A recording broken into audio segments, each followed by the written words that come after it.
بسم اللہ الرحمن الرحیم الحمد للہ وکفی وسلام علی عبادہ الذین اصطفی اما بعد قال اللہ تبارک وتعالی کنتم خیر امۃ اخرجت للناس تأمرون بالمعروف وتنہون عن المنکر وتؤمنون باللہ وقال أيضا لا تظلموا ولا تظلموا صدق الله العلي العظيم. قال النبي صلى الله عليه وسلم الظلم ظلمات يوم القيامة أو كما قال عليه الصلاة والسلام. محترم بزرگوں اور عزیز دوستو،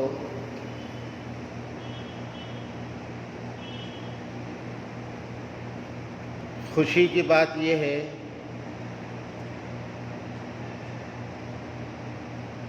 کہ دیر سے صحیح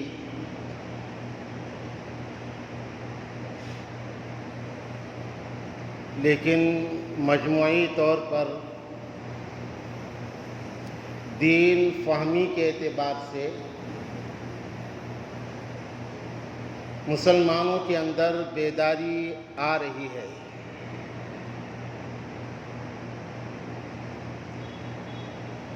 اور مسلمان کا بیدار ہونا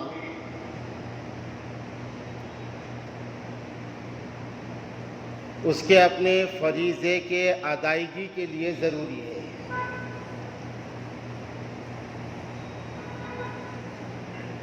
رمضان المبارک سے پہلے ایک مرتبہ ہمارے دوست حافظ نعیم صاحب کی دعوت پر آپ کی خدمت میں آنا ہوا، اور ابھی یہ دوسری مرتبہ خوشی ہوئی کہ اس مرتبہ آنے میں ہمارے ایک پرانے دوست مولانا مزمل احمد خان صاحب بڑے شریف النفس اور قابل عالم دین ہیں آپ کے علاقے کے، اور یہ برسوں سے پانولی میں دینی علمی خدمت میں مصروف ہیں.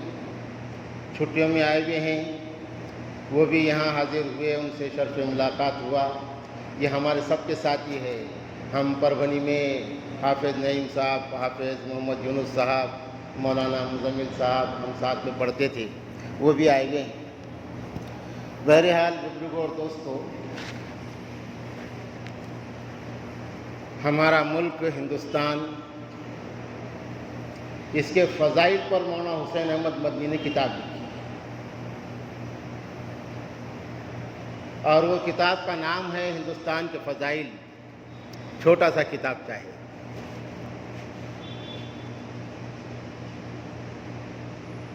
اور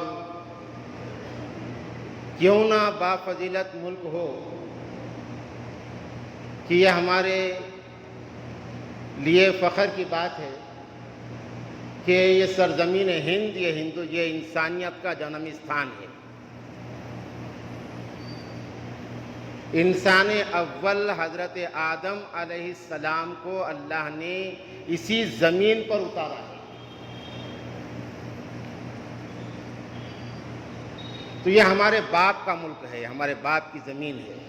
ہندوستان ہماری آبائی زمین ہے.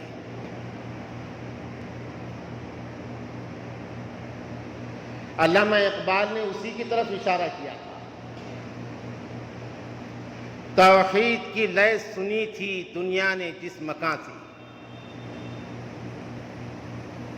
حضرت مولانا شمس نوید عثمانی رحمۃ اللہ علیہ نے ایک کتاب لکھی، اگر اب بھی نہ جاگے تو. بڑے عالم دین حضرت مولانا شمس نوید عثمانی. وہ کتاب ہم نے پڑھے تو ایسا معلوم ہوتا ہے کہ ہماری اب تلک کی زندگی بیکار گئی، ہم نے کچھ نہیں کیے جو ہمارا فریضہ ہے.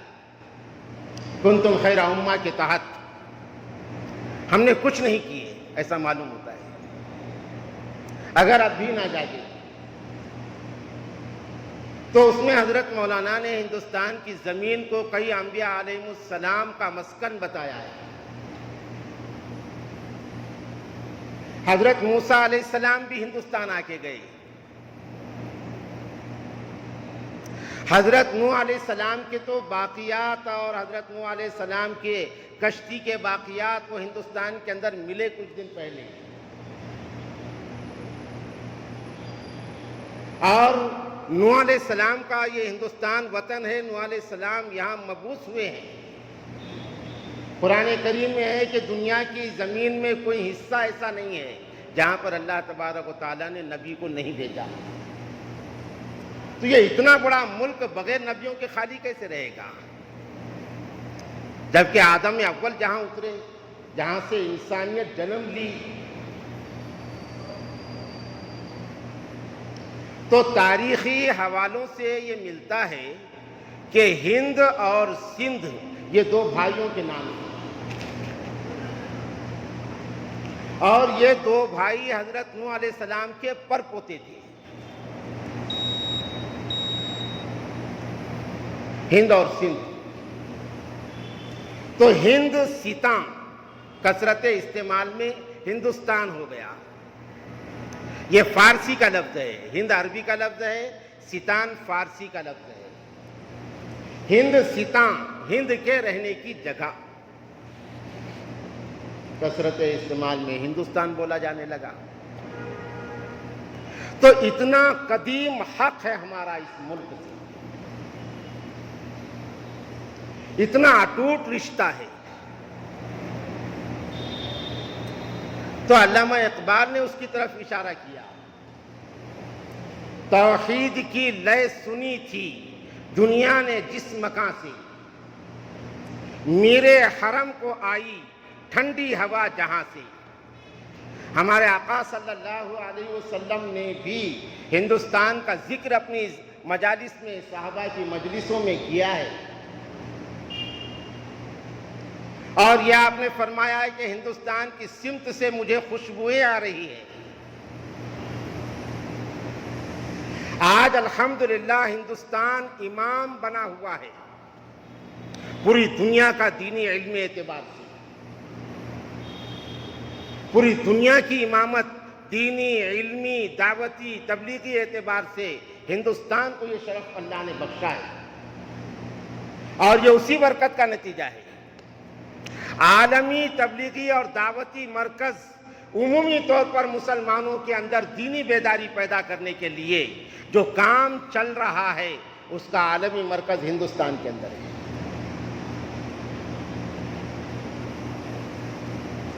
عالمی ادارہ جس کی شاخیں ساری دنیا کے اندر پھیل گئی ہیں، وہ ہندوستان کے اندر ہے۔ ہندوستان کے علماء ساری دنیا کے اندر کام کر رہے ہیں، پوری دنیا میں۔ اللہ نے یہ شرف ہندوستان کو بخشا ہے۔ میرے حرم کو آئی ٹھنڈی ہوا جہاں سے، میرا وطن وہی ہے، میرا وطن وہی ہے۔ وطن سے ہمارے اکابر نے جو عشق اور محبت کی ہے، وہ کرسی اور تخت کے لیے نہیں کی، بلکہ آزاد فضاؤں میں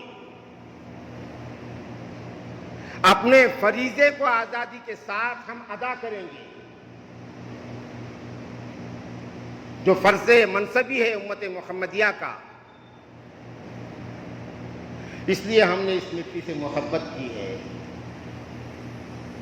چنانچہ یہ بھی ایک تاریخ کی سچائی ہے کہ ایک طویل ترین عرصے تک مسلمانوں نے یہاں حکومت بھی کی ہے، 800 ساڑھے 800 سال تک، اور بڑے پابند بادشاہ بھی گزرے ہیں، کچھ نااہل اور ناخلف گزرے ہیں، لیکن وہ ایک طرف بادشاہ ہوتے تھے اور دوسری طرف ولی کامل ہوتے تھے۔ وہ عدل اور انصاف کا فریرہ جہاں لہراتے تھے وہیں وہ تہجد گزار بھی ہوتے تھے، شب زندہ دار بھی ہوتے تھے، تکبیر اولیٰ کے پابند بھی ہوتے تھے، حتیٰ کہ عصر کی 4 رکعت سنت بھی نہیں چھوڑتے تھے۔ ایسے بادشاہ اس ملک میں گزرے ہیں، اور اس وقت کا ہندوستان وہ عظیم ہندوستان تھا جس کے اندر پڑوسی ملک بھی تھا، بنگلہ دیش بھی تھا، کشمیر سے کنیا کماری اور برما سے کابل تک اتنا بڑا ملک تھا یہ۔ اور یہ عظیم ہندوستان کا بادشاہ بنا مداخلت غیر وہ مسلمان ہوا کرتا تھا، اور اس وقت بھی یہاں مختلف ذات برادری کے لوگ بستے تھے، رہتے تھے، اور اتنے لمبے زمانے تک کٹر مذہبی مسلمانوں نے اس ملک پر حکومت کیا۔ اگر ان کے دل میں فرقہ پرستی اور ذاتی واد ہوتا تو اسلام تو تلوار اور لاٹھی اور حکم کے زور پر پھیل چکا ہوتا، لیکن نہ ان کے دل میں ذاتی واد اور فرقہ پرستی تھی، اور نہیں یہ اسلام کا مزاج ہے، بلکہ اسلام کا مزاج یہ ہے قد تبین الرشد من الغی لا اکراہ فی الدین، لا اکراہ فی الدین، قد تبین الرشد من الغی فمن یکفر بالطاغوت ویؤمن باللہ فقد استمسک بالعروۃ الوثقی لا انفصام لها واللہ سمیع علیم۔ یہ اسلام کا مزاج ہے، اسلام وضاحت کرتا ہے۔ ہدیناہ النجدین اما شاکرا و اما کفورا، یہ اسلام کا مزاج ہے، لیکن اکراہ نہیں ہے۔ زبردستی سے کسی کو تم اپنی تہذیب اور اپنا طریقہ تھوپ نہیں سکتے، زبردستی سے تم کسی کو اپنا مذہب تھوپ نہیں سکتے، یہ اسلام کا مزاج ہے۔ اسلام نے مذہب کی قبولیت کو انسان کے اختیار پہ رکھا ہے۔ ہدیناہ النجدین، تو یہ کبھی بھی نہیں کیا۔ ہمارے اس ملک میں تاریخی مساجد اور ان کے ساتھ میں تاریخی مناظر وہ اس بات کے غماز ہیں کہ مسلم بادشاہوں نے اپنے مذہب پر کٹر عمل کرنے کے ساتھ میں دوسروں کے مذاہب کا احترام کیا ہے، ان کی آزادی کو سلب نہیں کیا۔ کئی ایکڑ زمینات جہاں مسجدوں کے انعامات میں داخل ہیں،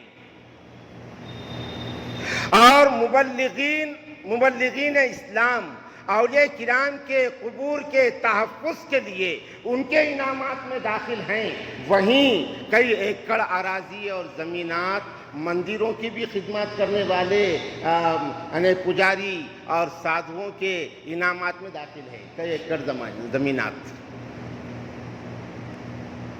خود حضرت محی الدین اورنگزیب عالمگیر رحمت اللہ علیہ نے مسجدوں کے ساتھ میں مندروں کو بھی انعامات دیا ہے، زمینات، جس کو تاریخ مسخ کر کے خفاش سیاہ روز ایک ذاتی واد بادشاہ بتاتا ہے، محض عصبیت کی بنیاد پر، وہ تاریخ سے واقف نہیں ہے۔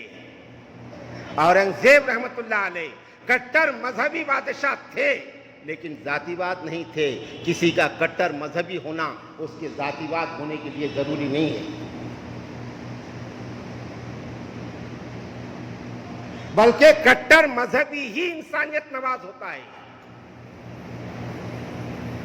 جس کو اپنے مذہب کی تعلیمات کا علم ہے، جس کو اپنے مذہبی ہدایات کی معلومات ہے، وہی انسانیت نواز ہوتا ہے اور وہی انسانیت کا احترام کرنے والا ہوتا ہے۔ اتنے لمبے عرصے تک اس ملک کو تمام کے حقوق کی ادائیگی کے ساتھ اور انسانیت کا احترام کرنے کے ساتھ، تمام ذات اور برادری کو اپنا سمجھنے کے ساتھ مسلمانوں نے لے کر کے چلے،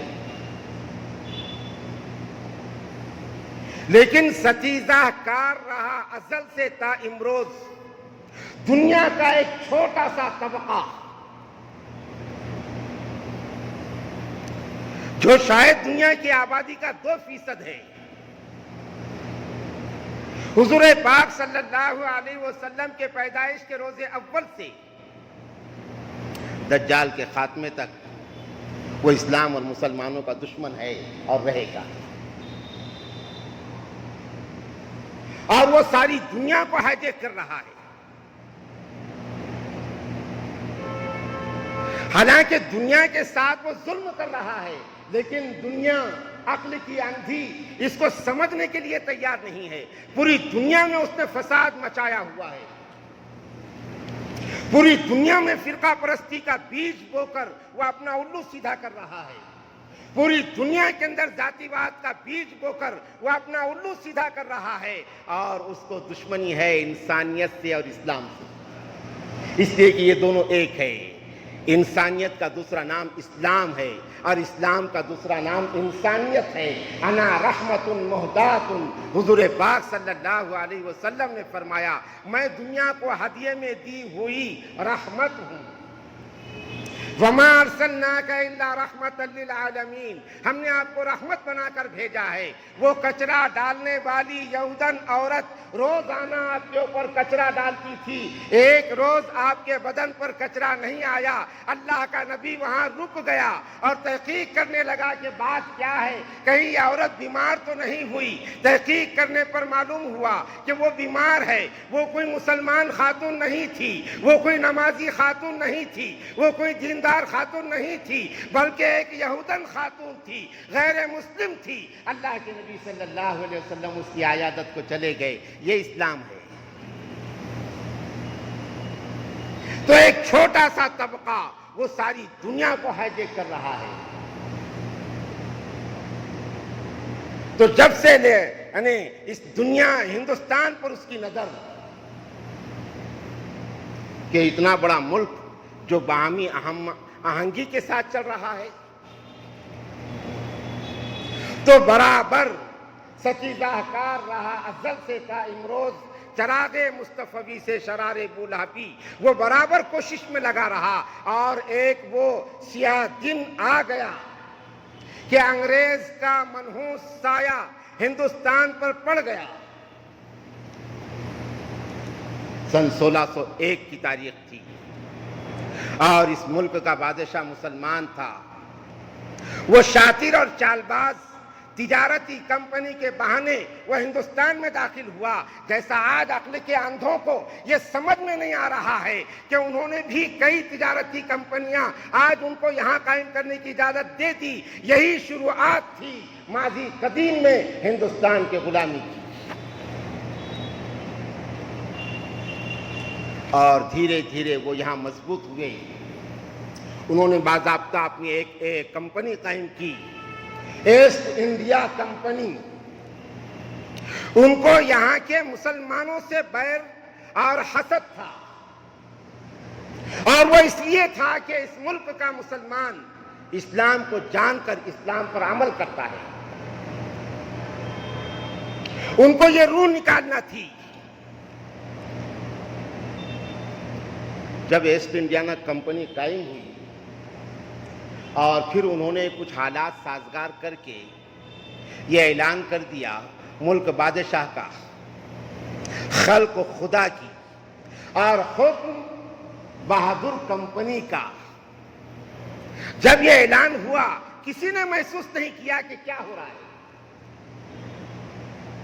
لیکن اتقوا فراست المومن فإنه ينظر بنور اللہ، حقیقی ایمان کا مجسمہ اللہ کے نور سے دیکھتا ہے۔ حقیقی مومن وہ اللہ کے نور سے دیکھتا ہے، اس کی نظر سے کوئی چیز چھپتی نہیں۔ چنانچہ اس اعلان کے زہر کو سب سے پہلے ہندوستان کے جس طبقے نے بھانپ لیا وہ حکمراں طبقہ نہیں تھا۔ ملک پر بادشاہی کرنے والے مسلمان نہیں تھے، وہ اس ملک کے بڑے بڑے تجارت کرنے والے مسلمان بھی نہیں تھے یا ہمارے برادران وطن بھی نہیں تھے، بلکہ سب سے پہلے اس اعلان کے زہر کو جنہوں نے بھانپ لیا وہ مدرسوں کے بوریے پر بیٹھ کر قرآن اور حدیث کا درس دینے والے گلیم پوش علماء کرام تھے، جنہوں نے اس وقت وہاں سے 300 سال آگے دیکھ لیا تھا ان الفاظ کے اندر کیا ہونے والا ہے۔ اسی وقت انہوں نے بالفاظ دیگر ہندوستانیوں سے یہ کہا تھا کہ وطن کی فکر کر ناداں مصیبت آنے والی ہے، وطن کی فکر کر ناداں مصیبت آنے والی ہے، تیری بربادیوں کے مشورے ہیں آسمانوں میں۔ بس وہ دن کو اور آج کی صورت کو ملا دو، اس دن کو اور آج کی صورت کو ملا دو۔ تلک الایام نداولها بین الناس، حالات پلٹ رہے ہیں۔ اس وقت ڈائریکٹ تھے، اب انڈائریکٹ ہیں۔ تو یہ گلیم پوش علماء کرام نے بالفاظ اقبال یہ کہا تھا کہ وطن کی فکر کر ناداں مصیبت آنے والی ہے، تیری بربادیوں کے مشورے ہیں آسمانوں میں، ذرا دیکھ اس کو جو کچھ ہو رہا ہے، ہونے والا ہے۔ کاش کہ مسلمان آج سے 50 سال پہلے اس بات کو مسجد کے ممبر و محراب کی بات سمجھتا تو آج یہ دن دیکھنے کو نہیں ملتا۔ اتنے اعلیٰ اور ہماگیر تعلیمات کے مذہب کا ماننے والا اتنے لمبے عرصے تک تنگ نظری کا شکار۔ تو اقبال نے کہا ذرا دیکھ اس کو جو کچھ ہو رہا ہے، ہونے والا ہے۔ دھرا کیا ہے بھلا عہد کہن کی داستانوں میں، یہ خاموشی کہاں تک لذت فریاد پیدا کر، یہ خاموشی کہاں تک لذت فریاد پیدا کر، تو ہو زمیں پر اور تیری صدا ہو آسمانوں میں۔ نہ سمجھو گے تو مٹ جاؤ گے ہندوستان والوں، اس کو الفاظ مت سمجھو، نہ سمجھو گے تو مٹ جاؤ گے ہندوستان والوں، تمہاری داستان تک نہ ہوگی داستانوں میں۔ سب سے پہلے وہ بھی تہجد گزار تھا، وہ بھی شب زندہ دار تھا، وہ اللہ کا ولی کامل تھا، وہ قرآن کا مفسر تھا، وہ حدیث کا محدث تھا، وہ مسند کا درس مدرس تھا، وہ خانقاہ کا ذاکر تھا، لیکن اس نے وقت کے اس فتنے کو محسوس کیا اور سب سے پہلے فتویٰ دے دیا، ان الہند عادت الی دار الحرب۔ ہندوستان دارالامن نہیں رہا،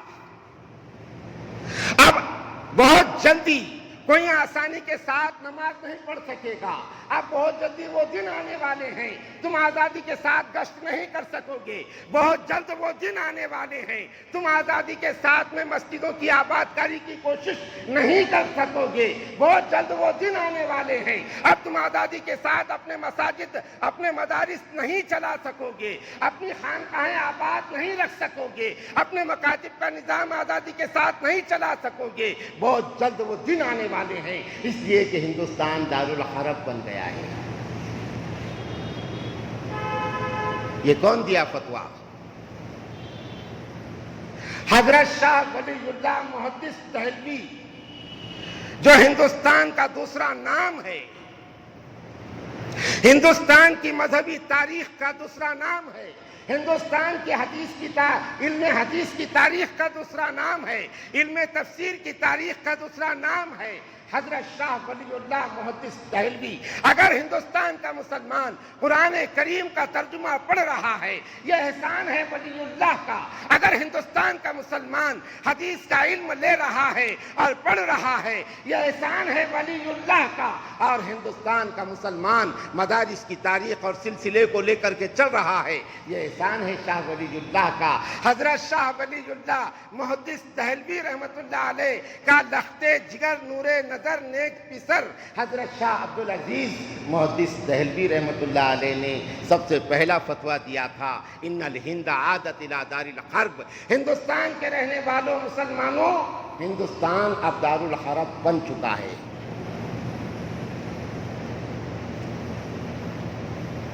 جاگو امت شاہ دنیا وہ تھی، تیرے سونے کا وقت اب باقی نہیں، ہوش کر کھول آنکھیں کہاں کھو گیا، دیکھ سارا زمانہ تیرا دشمن ہو گیا، بلبلیں کہہ رہی ہیں یہ کیا ہو گیا، اس چمن کا مالی آخر کہاں کھو گیا۔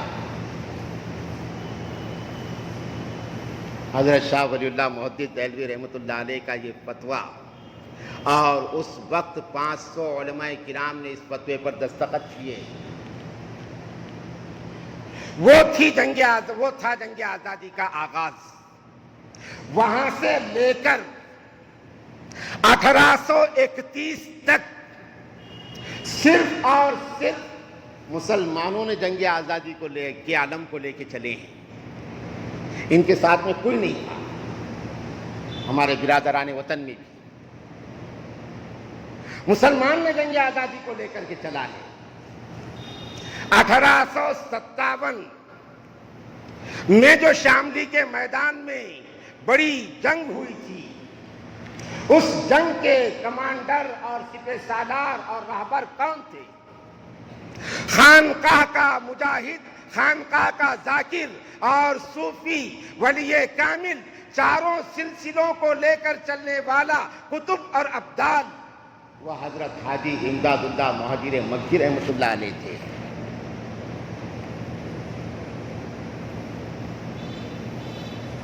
اور ان کے شاگرد شاملی کے جنگ میں شریک تھے۔ ان کے شاگرد حضرت مولانا قاسم نانوتوی، حضرت مولانا رشید احمد گنگوہی، حضرت حافظ ضامن شہید۔ کیا ان کو دین نہیں سمجھتا تھا؟ کیا یہ نہیں جانتے تھے؟ دین کا سب سے بڑا تقاضا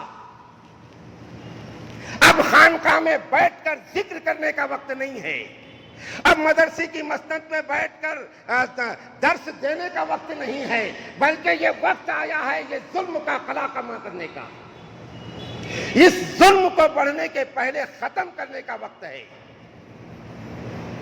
اس لیے کہ ظلم اگر تناور ہوگا تو نہ خانقاہ رہے گی نہ مدرسہ رہے گا۔ تو اس جنگ کے اندر یہ بڑے بڑے علماء، مگر اللہ کا فیصلہ، نہتے مسلمان تھے، اور اس جنگ میں حضرت ضامن شہید رحمت اللہ علیہ، حافظ ضامن، یہ شہید ہو گئے تھے،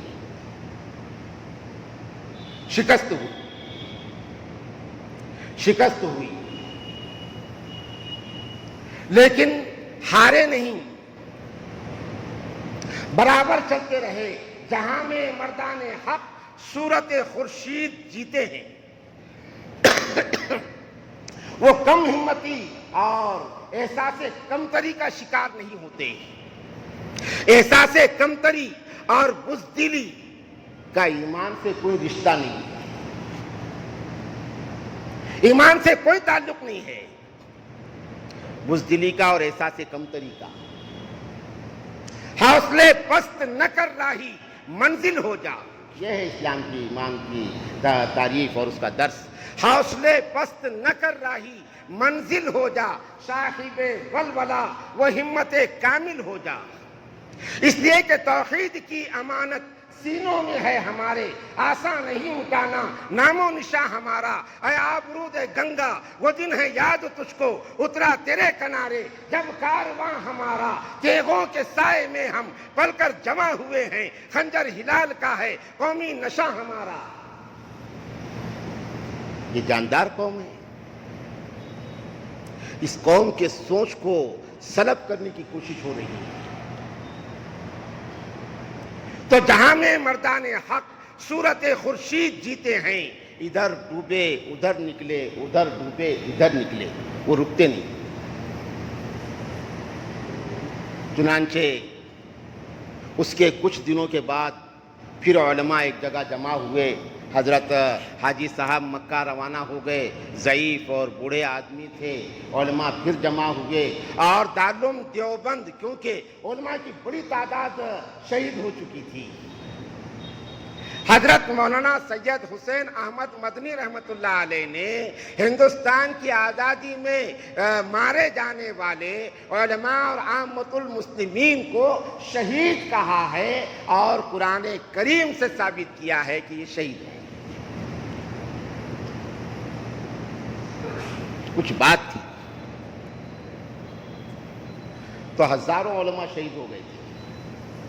انگریزوں نے عبرت کے لیے ان کو درختوں سے لٹکایا تھا تاکہ حوصلے پست ہو جائیں مسلمانوں میں۔ لیکن سن 1866 میں پھر مشورہ ہوا اور جنگ آزادی کے لیے ایک محاذ کھڑا کرنے کے واسطے ایک فوج تیار کرنا ہے، اسیر نو تیار کرنا ہے، مجاہدین آزادی، تاکہ ہماری حدیث، قرآن، تفسیر، مدارس، یہ ساری چیزوں کی حفاظت کا سامان ہو۔ تو دارالعلوم دیوبند قائم ہوا تھا، اور دارالعلوم دیوبند کی بنیاد حضرت مولانا قاسم نانوتوی رحمۃ اللہ علیہ نے رکھی تھی۔ تو کہنے کا مدعا اور مقصد یہ ہے بزرگوں اور دوستوں کہ ظلم کے خلاف اٹھنا یہ امر بالمعروف اور نہی عن المنکر ہے، اور ہمیشہ ظلم کے خلاف عالمی سطح پر اور ملکی سطح پر جنہوں نے سب سے پہلے آواز اٹھائی یہ علماء کرام ہیں، اور یہ انہی کا فریضہ بھی ہے، رہے گا اور تھا، اس لیے کہ علماء ورثۃ الانبیاء، وہ انبیاء کے وارث ہیں۔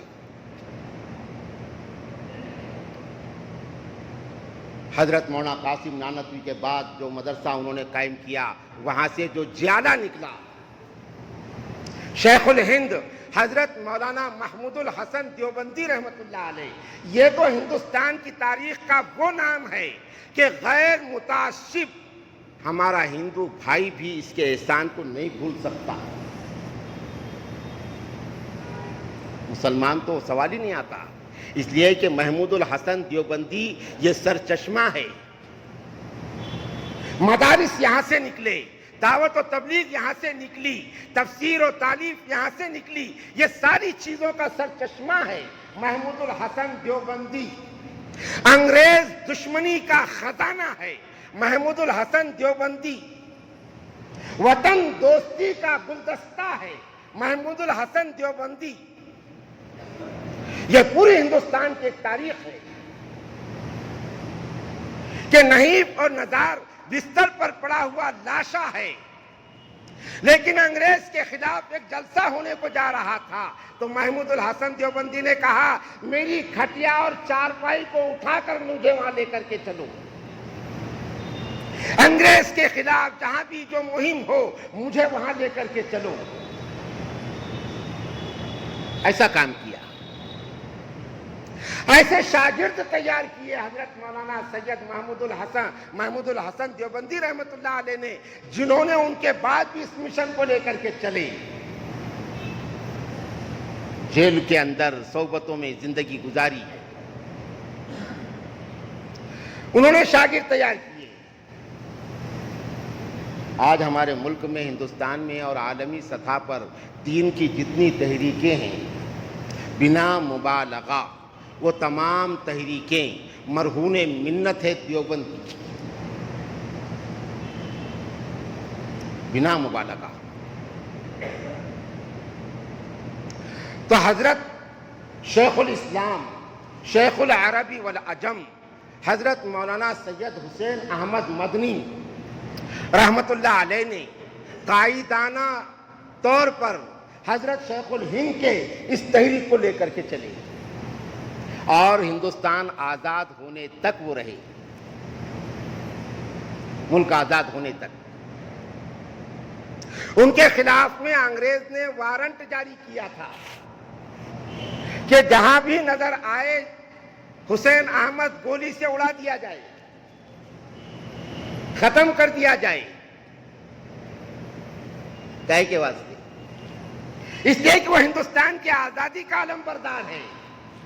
ہماری تاریخ کو ہم نے ہی پسے پش ڈال دیا تو دوسروں سے ہم کیا گلہ کریں گے؟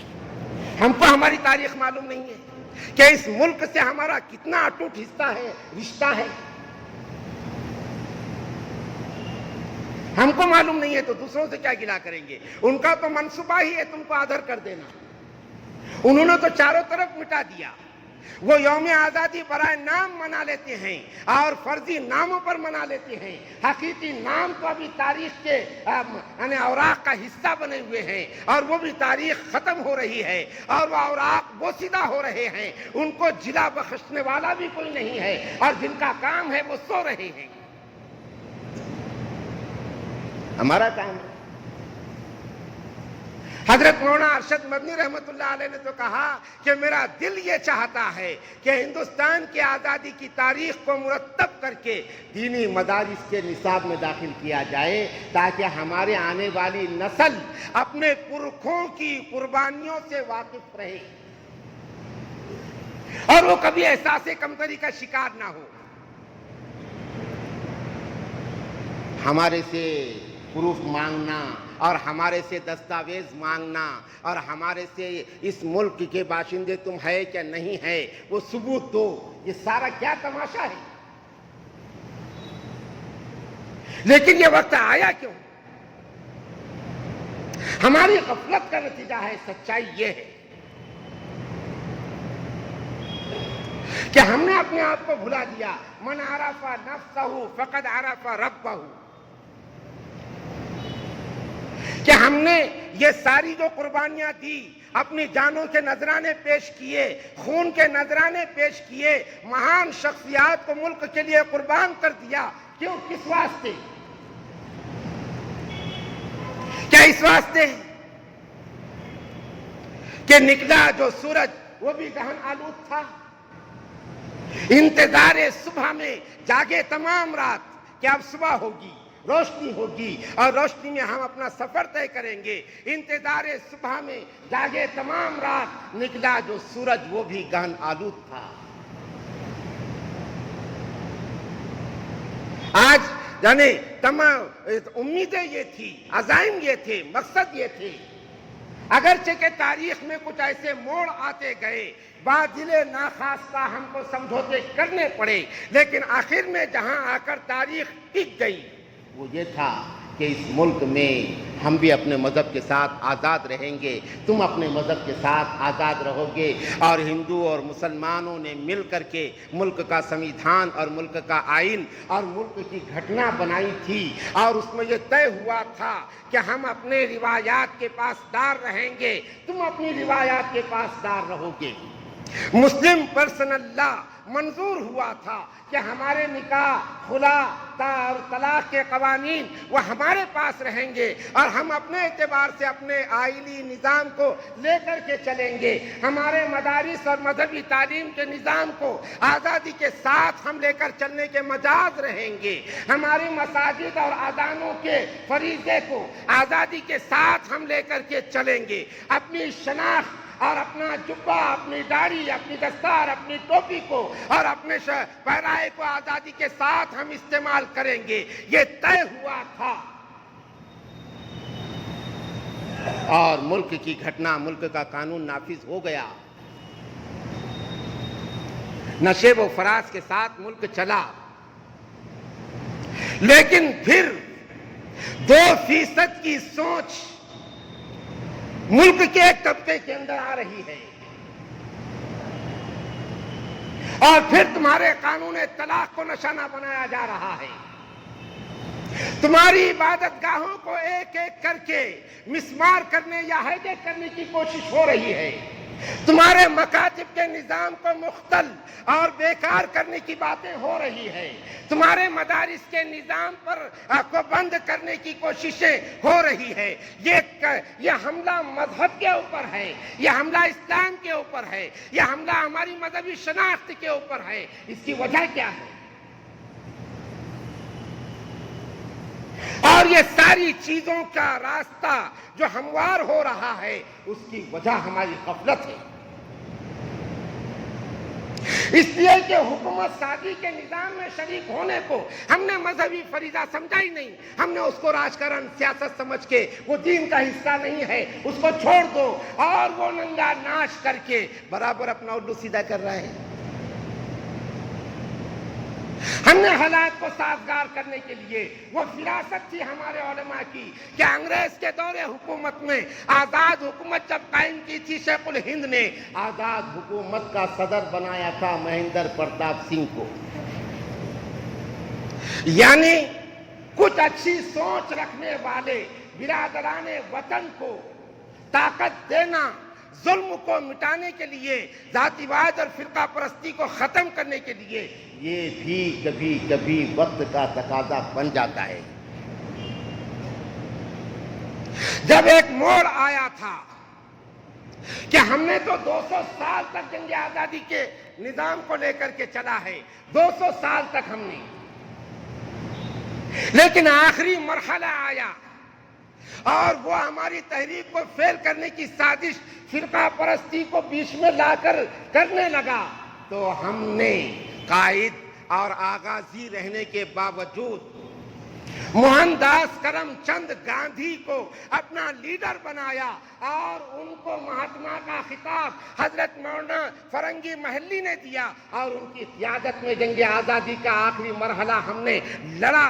یہ ہمارے لیے یہ اشاریہ ہے کہ ملک کے اچھے لوگ بہت ہیں نا، ابھی بھی بہت ہیں، تو وقت کے اور حالات کے اور موڑ کے اعتبار سے ان کے ساتھ ہو جانا، ان کو اپنے ساتھ میں کر دینا، یہ بھی عقل مندی کا تقاضا ہوتا ہے۔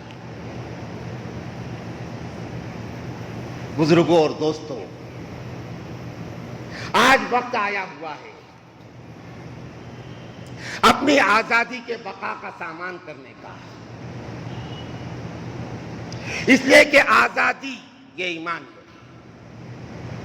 حضرت مولانا حسین احمد مدنی نے کہا تھا، عشق و آزادی بہر زیست کا سامان ہے، عشق و آزادی بہر زیست کا سامان ہے، عشق میری جان، آزادی میرا ایمان ہے، کر دوں میں عشق پر اپنی ساری، کر دوں میں قربان عشق پر اپنی ساری زندگی، آزادی پر تو میرا عشق بھی قربان ہے۔ مذہبی آزادی، نمازوں کی آزادی، تبلیغ کی آزادی، مدرسوں کی آزادی، مکتبوں کی آزادی، یہ آزادی، اس کے لیے وقت کو ٹالنا پڑے گا۔ مختصر یہ کہ ہمارے ملک میں عام انتخابات چل رہے ہیں، اب تلک بھی یہ تاریخ رہی، یہ ہماری غفلت ہے کہ سب سے کم ووٹنگ پرسنٹیج مسلمانوں کا رہا۔ میں نہیں بولتا، لیکن سب سے زیادہ پرسنٹیج ان کا رہا۔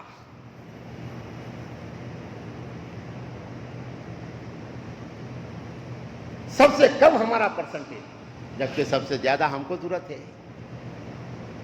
سب سے زیادہ۔ بہرحال جو ہو گیا، لیکن اب یہ وقت آیا ہے کہ مسلمان ہوشیاری اور ہوش مندی کے ساتھ اپنا ووٹنگ پرسنٹیج بڑھائے، یہ دین کا تقاضا ہے، یہ دین کا تقاضا ہے۔ اس لیے کہ وہ سارے علماء پھر آج جنگ آزادی کی طرح باہر آ گئے۔ حضرت مولانا سجاد نعمانی نے تو یہ کہا کہ جو ووٹ نہیں کرے گا وہ قیامت کے دن پکڑا جائے گا۔ کوئی نظر ہوں گی نا، قرآن کا مفسر ہے وہ بھی۔ حدیث کا محدث ہے وہ. حضرت مولانا ابوالقاسم نعمانی معتمم دارالعلوم دیوبند برابر جو ہے مسلمانوں کو میسج دے رہے ہیں, برابر. کوئی وجہ ہے, وہ جو دیکھ رہے ہیں وہ ہمیں نظر نہیں آتا ہے, لیکن ہمارا فریضہ ہے ہم ان کے اوپر اعتماد کریں, ان کے پیچھے چلے, اس لیے کہ اسلام اقتداء والا مذہب ہے, اقتداء والا مذہب ہے کہ امام کے پیچھے اگر مقتدیوں میں سے کسی نے کسی کے چھینک کا جواب دے دیا وہ جماعت سے خارج ہو جاتا ہے, اس کی نماز ٹوٹ گئی. یہ اقتداء والا مذہب ہے. امام نے غلطی بھی کیا تو امام کے ساتھ میں ہم کو سجدہ کرنا پڑے گا, امام غلطی سے اٹھ بھی گیا تو امام کے ساتھ ہم کو اٹھنا پڑے گا, آگے کے امام اپنا سہو کا خمیانہ تلافی کر لے گا. یہ اقتداء والا مذہب ہے, ہمیں اقتداء کرنا پڑے گی. اور علماء کی فَاسْأَلُوا أَهْلَ الذِّكْرِ إِن كُنتُمْ لَا تَعْلَمُونَ, علماء کرام کی, العلماء مصابیح الہدیٰ. تو آج وقت آیا بزرگوں اور دوستو کہ یہ جو عام انتخابات ہمارے ملک میں ہونے جا رہے ہیں, یہ عام انتخابات ہر 5 سالہ انتخابات کی طرح عام نہیں ہیں, بلکہ یہ نظریہ ملک کے سسٹم کو بچانے کی جنگ ہے. کھلے عام بات ہو رہی ہے.